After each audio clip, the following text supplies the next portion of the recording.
Welcome to This Explainer. We're diving into the clinical expertise of Dr. Dirk J. Buijsen, that's pronounced Buijsen, to completely demystify the microscopic landscape of the human eye. Today, we've tailored this comprehensive guide specifically for postgraduate students and clinical practitioners.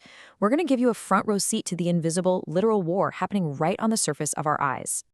So let's kick things off with a question that kind of challenges what a lot of people assume about their own biology. Is your eye a sterile environment? Well, the truth is, at birth, infants emerge from a sterile environment. But almost immediately, they're exposed to a world just filled with microbes. From that exact moment on, the surface of your eye is never truly alone.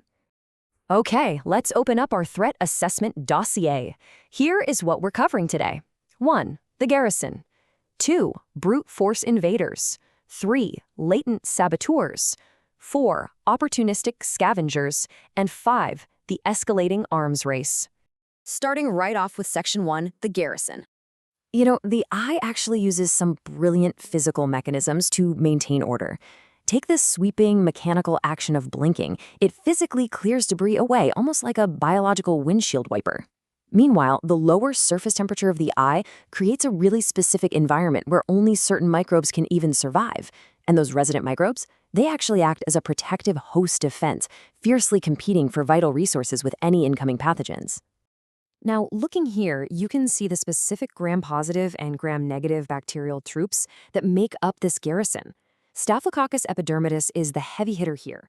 Along with others like Propionibacterium acnes, they compete with pathogens to keep you safe. But, and this is a big but, it's vital to remember that if a patient is immunocompromised or if that epithelial barrier gets disturbed, these normal defenders can quickly shift and become opportunistic pathogens themselves. But what happens when those baseline defenses fail? That brings us to Section 2, brute force invaders. This brilliantly illustrates the stark contrast between two incredibly aggressive threats. On one side, you've got Staphylococcus aureus, a gram-positive bacteria that secretes exotoxins. This leads to slower developing deep ulcers with really distinct borders. But on the other side, we have Pseudomonas aeruginosa. This is a gram-negative rod that produces a mucoid exopolysaccharide slime, basically a biofilm, that causes rapid cell death and just severe necrosis of the epithelium and stroma. It's fast and it's destructive. So the absolutely crucial takeaway here, especially for practitioners treating contact lens wearers, is just how versatile Pseudomonas is as a scavenger. It has very simple nutritional requirements and loves to replicate in moist environments. It can even survive in weak antiseptics. It can literally multiply inside an improperly cleaned contact lens case, just waiting for a tiny bit of surface damage on the eye to adhere to and rapidly spread. All right, moving on to Section 3, latent saboteurs. Just take a second to look at this number.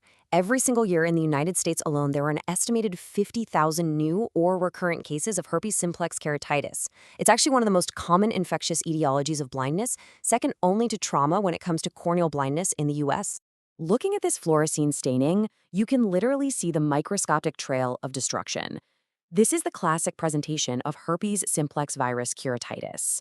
The DNA virus branches right across the delicate tissue of the cornea, leaving this really distinctive, root-like dendritic footprint that just lights up brilliantly under the dye. The true superpower of these viruses, it's latency. Viruses are absolute masters of hiding out. HSV retreats and lies dormant in the trigeminal nerve, just waiting for a stress trigger, UV exposure, or physical trauma to reactivate. Meanwhile, the highly contagious adenovirus, which is what causes epidemic keratoconjunctivitis, can astonishingly survive up to 35 days on dry plastic. Think about that. That means tonometers and clinical surfaces are potential vectors for over a month. Which brings us to Section 4, opportunistic scavengers. Now, though they are rare, fungal infections are notoriously tough to treat. Why? Well, because fungi are eukaryotic. That makes them very similar to our own human cells, which means they are much harder to target with selective toxicity. Opportunistic scavengers like the yeast Candida, molds like Aspergillus and Fusarium, or even waterborne parasites like Acanthamoeba. They take full advantage of trauma or poor contact lens hygiene. We see this a lot with vegetative matter, like a patient getting scratched by a tree branch. It allows the pathogen to bypass those normal defenses and infect virtually every structure in the eye. For all you medical detectives watching, Notice the really distinct morphology of these infections. Filamentous fungal ulcers feature this dirty white appearance with dry, rough, feathery, or serrated edges, and you'll often see satellite lesions radiating outward into the stroma. Recognizing these morphological traits early is absolutely critical because atypical cultures can take weeks to grow, and you need to initiate aggressive clinical intervention way before then.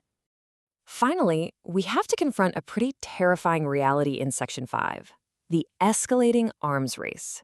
Let's see how all this builds into a legitimate global crisis. The armor surveillance study mapped out here isolates common pathogens and tracks their complex, constantly mutating resistance pathways. And we're talking about resistance to the most common antibiotics we rely on every day, from macrolides all the way to fluoroquinolones. And the data? It's honestly stark. The brute force MRSA bacteria, methicillin-resistant Staphylococcus aureus, is now completely ignoring treatments like azithromycin in over 60% of cases. For ciprofloxacin, it's over 35%. The tools in our clinical arsenal are rapidly shrinking right before our eyes. Because we're locked in this escalating arms race with these microbes, your everyday habits and the education you pass on to your patients are literally the front lines of defense. From demanding rigorous contact lens hygiene to relentless hand washing and strict clinical infection control, protecting that baseline garrison has never, ever been more important. So I'm going to leave you with this final thought to chew on the next time you touch your eyes or advise a patient in the clinic. As these microscopic invaders constantly mutate and adapt, is your daily routine fortifying your ocular fortress, or are you simply opening the gates?